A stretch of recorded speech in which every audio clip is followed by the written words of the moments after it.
فيلمنا بيبدأ بهنري وزوجته ماريا وأطفالهم لوكاس وتوماس وسايمون، وبيسافروا لتايلاند عشان يقضوا أجازة عيد الميلاد.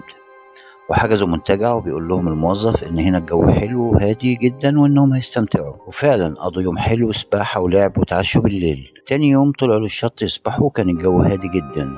بيقول لماريا إن في مشكلة في الشغل وخايف يفصلوه وده هيعمل لهم مشكلة في حياتهم المادية. وهنا ماريا بتقوله إنها حابة تساعده وترجع تشتغل تاني. وهنا بنعرف إن ماريا طبيبة وبتقول لهنري إنها حابة تشتغل لما ترجع، لكن هنري بتهرب من الرد وقام بيلعب مع ولاده في حوض السباحة. وأثناء ما ماريا بتقرأ في كتاب بتستغرب إنه في رياح وهروب للطيور، وفجأة بتيجي موجة ضخمة من التسونامي وبتهجم عليهم. وهنري بياخد توماس وسايمون وبيحاول يتفادى الأمواج، وماريا بتشوفهم وتنرعب وتنادي لوكاس اللي بيكون بيسبح لوحده وبتجرفه الأمواج، والأمواج بتدمر كل المنتجع